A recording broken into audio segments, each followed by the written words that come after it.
बच्चों, आज हम आपको कक्षा 10 के पहला पाठ यूरोप में राष्ट्रवाद का उदय इस बारे में विस्तार पूर्वक आपको बताएंगे। तो जैसा कि हम जानते हैं कि सभी देश पहले साम्राज्यवाद की तरफ बढ़ रहे थे। उसी श्रृंखला में विश्व में सबसे पहले जो क्रांति का श्री गणेश हुआ वो यूरोप महाद्वीप से हुआ। और यूरोप महाद्वीप में भी फ्रांस देश एक ऐसा देश था जिसमें वहाँ के कलाकार फ्रेडरिक सरयू नाम के व्यक्ति ने सबसे पहले संसार के पूरे चित्रण को इस प्रकार से खड़ा किया जिसमें उसने उस क्रांति की जो श्रृंखला बनाई, उस क्रांति की श्रृंखला को इस प्रकार से उन्होंने दर्शा कि जिनके कुछ मूल बिंदु आपके सामने मैं रख रहा हूं और उसके बारे में बाद में विस्तार से बताऊंगा।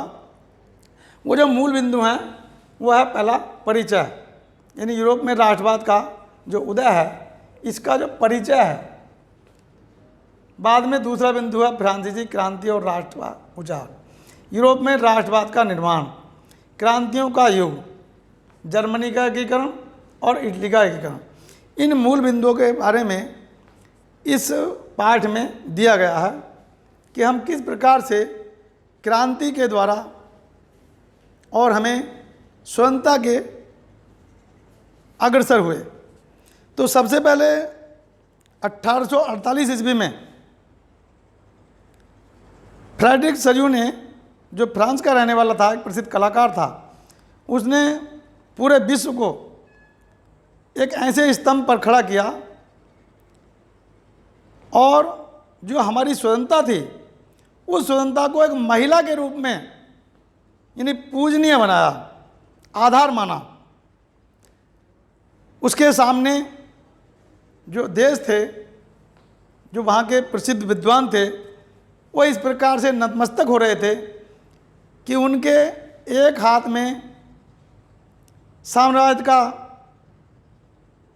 हटाना और स्वतंत्रता दिलाना और दूसरा था दूसरे हाथ में अपने अधिकारों का शोषण रोकना, यानी अपने अधिकारों को मांगना। इस प्रकार से हमारे संसार में यूरोप महाद्वीप से राष्ट्रवाद का उदय हुआ, यानी क्रांति की शुरुआत हुई, साम्राज्यवाद का पतन शुरू हुआ।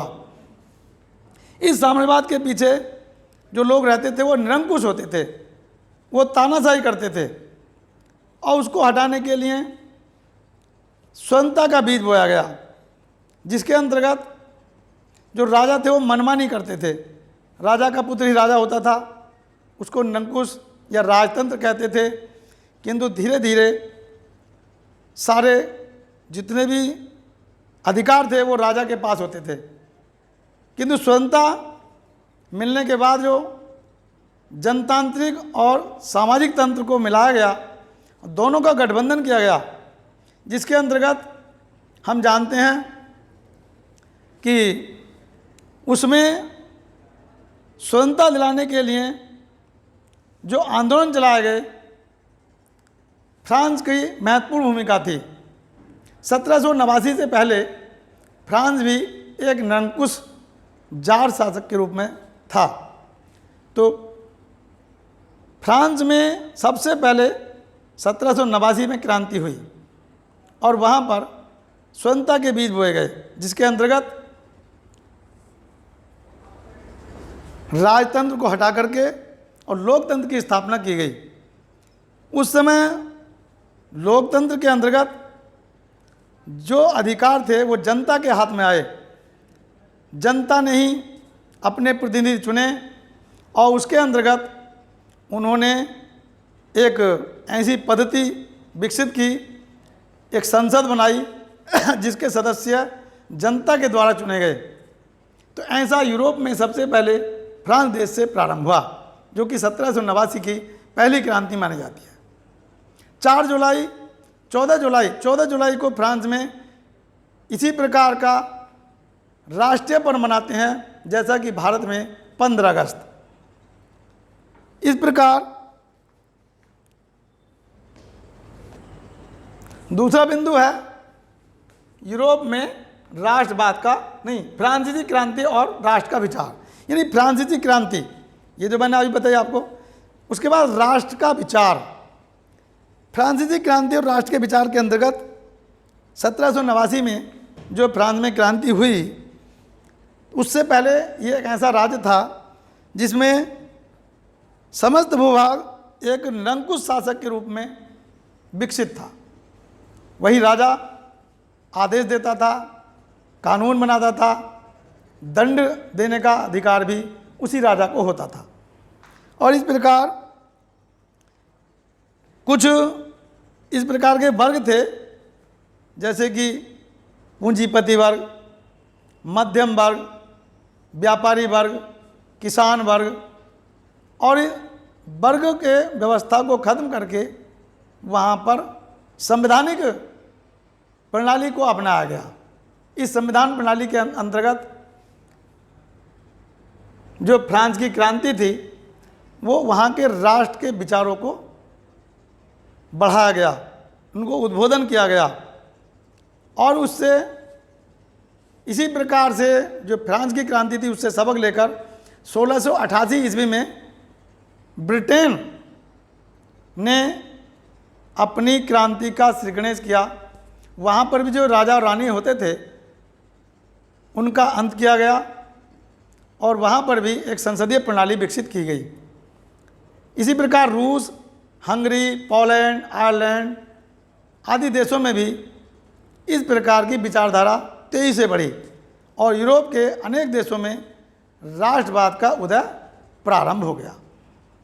ठीक इसके बाद यूरोप में जो राष्ट्रवाद का निर्माण, इसी अंतर्गत में अनेक देशों में जो राष्ट्रवाद का निर्माण हुआ वो फ्रांस की देन थी। यूँ तो फ्रांस में एक बहुत प्रसिद्ध शासक होते थे जिनका नाम था नेपोलियन बोनापार्ट। सन 1815 ईस्वी में वाटरलू के युद्ध में नेपोलियन बोनापार्ट की पराजय हुई थी। वह एक ऐसा राजा था जो ये कहता था कि असंभव शब्द को डिक्शनरी से निकाल दो, मेरे सामने कोई भी कार्य असंभव नहीं है। इसलिए उसने अपने शासनकाल में डिक्शनरी से असंभव शब्द को निकाल दिया था। यानी सब कुछ संभव है, जो हम सोचते हैं वो कर सकते हैं, ऐसा उसने करके दिखाया।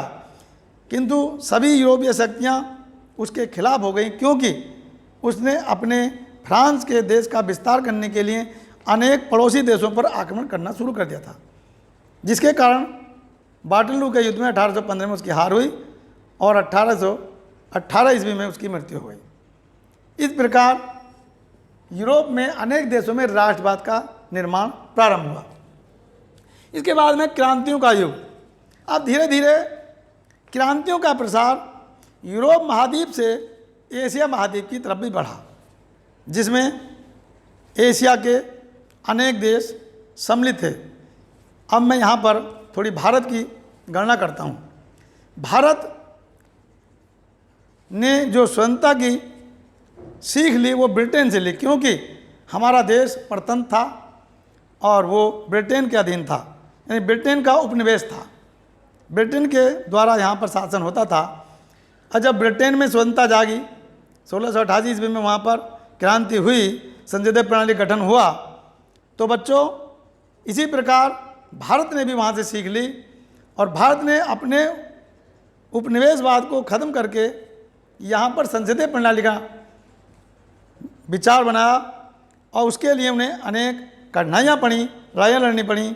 और यहाँ से जो ब्रिटेन का शासन चलता था उस ब्रिटेन के शासन को उखाड़ फेंकने के लिए हमारे देश के बुद्धिजीवियों ने, किसानों ने, वकीलों ने और मध्यम वर्ग के सभी व्यक्तियों ने, सब ने एक साथ मिलकर के गांधी जी के साथ असहयोग आंदोलन खड़ा किया, स्वतंत्रता आंदोलन खड़ा किया, भारत छोड़ो आंदोलन बनाया, सभी ने अवज्ञा आंदोलन चलाया और अनेक क्रांतिकारी लोगों के द्वारा, जिसमें हमारे महापुरुष सुभाष चंद्र बोस, चंद्रशेखर आज़ाद, गोपाल कृष्ण गोखले, महात्मा गांधी आदि बहुत सारी श्रृंखला है इनमें, उनके द्वारा हमारा देश भी संसदीय प्रणाली की ओर बढ़ा और स्वतंत्र हुआ। और 15 अगस्त 1947 को अंग्रेज़ों ने इस विचार से कि अब हमारे यहाँ दाल गलने वाली नहीं है और यहाँ पर उन्होंने अपना प्रभुत्व छोड़ने का विचार किया।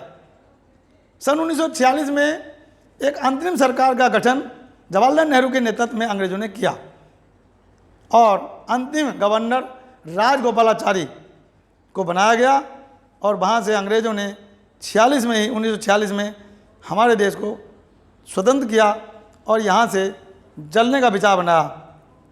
ये 46 से और 47 तक लगभग 1 वर्ष तक अंतरिम सरकार चली, यानी बिना चुनी हुई सरकार चली जवाहरलाल नेहरू के नेतृत्व में, वल्लभ भाई पटेल के नेतृत्व में और गांधी जी के नेतृत्व में। किंतु उसके बाद यहाँ पर चुनाव की सिलसिला जारी हुआ 5 साल के बाद, यानी 47 और 5 52। 1952 में पहला आम चुनाव हमारे देश में हुआ। तो हमारा देश स्वतंत्र तो 15 अगस्त 1947 को हुआ, किंतु 2 वर्ष 11 महीने 18 दिन में हमारे देश का संविधान बना, जिसमें हमारे देश के बुद्धिजीवियों ने उसको बनाया, भविष्य की चिंता की, वर्तमान की चिंता की और सभी नियमों को और समावेशों को अन्य देशों के अनेक संविधानों से लिए गए जो विषय थे उनको रखा, जिससे कि हमारे देश में आगे कोई परेशानी न हो। और समय समय पर समय के अनुसार उन्हें परिवर्तन करने का भी निर्देश लिखा हुआ है। इस प्रकार हम देखते हैं कि बच्चों, ये जो क्रांति का बीज यूरोप से चला, ये हमारा एशिया महाद्वीप नहीं फिर अन्य महाद्वीपों की ओर भी बढ़ा और इस प्रकार ज़्यादातर देशों में अब स्वतंत्रता यानी राजतंत्र को खत्म करके प्रजातंत्र यानी लोकतांत्रिक देश का प्रतिनिधित्व हो रहा है, यानी लोकतांत्रिक राज्य बन गए, जिसमें जनता द्वारा और जनता के लिए शासन चलाया जाता है। जनता के चुने प्रतिनिधि अपना वोट देते हैं, वो प्रतिनिधि बनाते हैं, वो नियम कानून बनाते हैं, संसद में पहुंचते हैं, विधानसभा में पहुंचते हैं और सरकार चलती है। इसी प्रकार इसके आगे जो यूरोप में राष्ट्रवाद का जो उदय है, इसके अंतर्गत हम फ्रांस के बारे में थे। तो फ्रांस में जब जर्मनी और इटली ये इसके पड़ोसी देश हैं। हाँ बच्चों, अब मैं आपको बता रहा हूँ जर्मनी का एकीकरण कैसे हुआ। जर्मनी देश भी फ्रांस देश की सीमा से मिला हुआ है और यूरोप महाद्वीप का एक देश है जो अपनी प्रभुसत्ता बनाए रखा है। जर्मनी देश कई बार टुकड़ों में विभाजित हुआ और कई बार उनका एकीकरण हुआ, जैसे कि पूर्वी जर्मनी और पश्चिमी जर्मनी। इसका कई बार ये देश बने, 2 बने, अनेक टुकड़े इसके हुए, किंतु फिर एक हुआ। तो इसके बारे में ये कैसे हुआ ये बता रहा हूँ मैं आपको। प्रमुख बिंदु था कि वहाँ का संविधान, प्रेस की स्वतंत्रता और संगठन बनाने की स्वतंत्रता लोगों को दी गई जर्मनी के। तो मूल बिंदु होता है कि प्रेस की स्वतंत्रता या कोई संगठन बनाने की स्वतंत्रता हो, संविधान बनाने की स्वतंत्रता हो। इस प्रकार से वो देश स्वतंत्रता की ओर बढ़ता है, क्योंकि वो जो नियम और कानून होते हैं वो जनता के हाथ में हो जाते हैं। तो हमारा जर्मनी इस प्रकार से संसदीय व्यवस्था स्थापित करने में कामयाब हुआ और यह काम उसने 1848 ईस्वी में किया जर्मनी ने। ठीक उसी प्रकार राष्ट्र निर्माण की भावना, उदारवादी भावना, विचारवादी भावना, संगठन निर्माण, नियम कानून बनाना और जनता का सहयोग करना, जनता के कार्यों को आगे बढ़ाना, उनमें विश्वास पैदा करना, ऐसा वहाँ पर हुआ। उसके बराबर में उसका एक प्रसा देश है। तो प्रसा के जो प्रधानमंत्री थे वो ऑटो वॉन बिस्मार्क एक प्रसिद्ध व्यक्ति थे, जो अपने कार्य को करने में इतने माहिर थे कि वो कहते थे कि रक्त के द्वारा जो क्रांति है वो सफल मानी जाती है। तो संसार में जितनी भी क्रांतियां हुई केवल ब्रिटेन को छोड़कर सभी रक्त से भरी हुई थी। उन्होंने, जिन्हें जर्मनी का जनक कहा जाता है, बिस्मार्क को, क्योंकि उन्होंने जर्मनी के एकीकरण में बहुत बड़ी महत्वपूर्ण भूमिका निभाई थी और जर्मनी की एकीकरण जो पूरा करा वो बिस्मार्क के द्वारा हुआ। तो इस प्रकार ज़्यादा नहीं बढ़ाते हुए जर्मनी के बारे में मैंने आपको बताया। जर्मनी का शासक हिटलर उस समय एक तानाशाह शासक था। उसको हटाने के लिए बिस्मार्क ने जर्मनी का एकीकरण किया, तानाशाह को हटाया और इस प्रकार वहाँ भी लोकतंत्र की स्थापना हुई। इसके बाद एक बिंदु है इटली। इटली देश भी यूरोप का एक प्रसिद्ध देश है। इटली, जिस समय जर्मनी में हिटलर का शासन होता था उस समय इटली में भी मुसोलिनी का शासक होता था। यानी जर्मनी और इटली में दोनों में तानाशाह शासक थे, जर्मनी में हिटलर और इटली में मुसोलिनी। तो उसी प्रकार से इटली में भी एकीकरण की भावना को बल दिया गया, क्योंकि इटली के भी कई बार टुकड़े किए गए। इटली में इस प्रकार से टुकड़े हुए कि वो हमें 38 टुकड़ों में बटा हुआ इटली मिला और उसको एकीकरण करने में भी काफ़ी समय लगा। मुसोलिनी की सेना, जो एक निरंकुश शासक था, उसको हटाने में वहाँ की जनता ने भूख हड़ताल की, अनशन किए और इस प्रकार वहाँ पर आंदोलन चलाए गए और उस आंदोलन के द्वारा वहाँ पर उसको बढ़ावा मिला। इटली के एकीकरण में हम जानते हैं कि इस प्रकार से देश में मुसोलिनी के शासक को हटाया गया और जो टुकड़ों में बटा हुआ इटली था उसको एकीकरण करने में 5 महत्वपूर्ण नियम अपनाए गए। 5 बार में, यानी प्रथम चरण, द्वितीय चरण, तृतीय चरण और चतुर्थ चरण तथा पंचम चरण, यानी 5 चरणों में इटली का एकीकरण पूर्ण हुआ, जिसमें वहाँ के जनता का बहुत बड़ा हाथ था।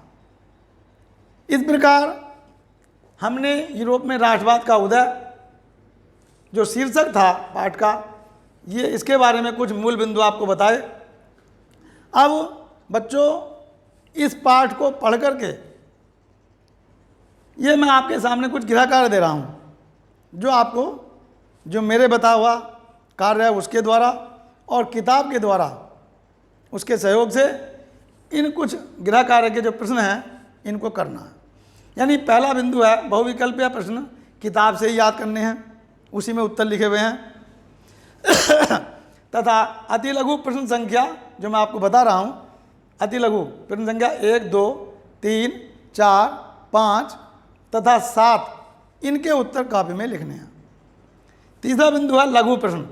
तो लघु प्रश्न में जो मैंने आपको डिटेल में बताया 2 ही प्रश्न हैं जो इम्पोर्टेंट हैं, जर्मनी का एकीकरण और दूसरा है इटली का एकीकरण। इन दोनों को कॉपी में लिखना है। तीसरा, दीर्घ उत्तरीय प्रश्नों में एक बहुत इम्पोर्टेंट प्रश्न है जो यूरोप के बारे में दिया गया है कि बाल्कन क्षेत्र को यूरोप में बारूद का ढेर क्यों कहा जाता है। अब ये बाल्कन क्षेत्र इटली का है। इसमें मानो यूरोप में बारूद का ढेर, जैसे कि बारूद में आग लगाई जाती है तो विस्फोट हो जाता है। तो इटली के एकीकरण के द्वारा सारे संसार में, सभी देशों में इस प्रकार की चर्चा फैली कि जब इटली जैसा देश 5 चरणों में उसका एकीकरण पूर्ण हो सकता है तो हम सभी देश भी वहाँ के द्वारा कुछ सबक सीख करके अपने देश को स्वतंत्र करा सकते हैं। तो ये प्रश्न भी आपको किताब में से कॉपी में लिखा है और इन सब को लिखने के बाद इन्हें याद करना है, जिससे कि आने वाले जुलाई के पहले सप्ताह में ऑनलाइन आपकी परीक्षा होगी और इस परीक्षा में आपको ऑनलाइन ही आपको उत्तर देने होंगे। प्रश्न पत्र आपके पास भेजे जाएंगे और उनके उत्तर आपको ऑनलाइन देने होंगे। इस प्रकार ये पाठ जो मैंने आपको बताया, ये ध्यानपूर्वक पढ़ना है आपको किताब में से और इनके उत्तर देने हैं और याद करना है। जय हिंद, जय भारत।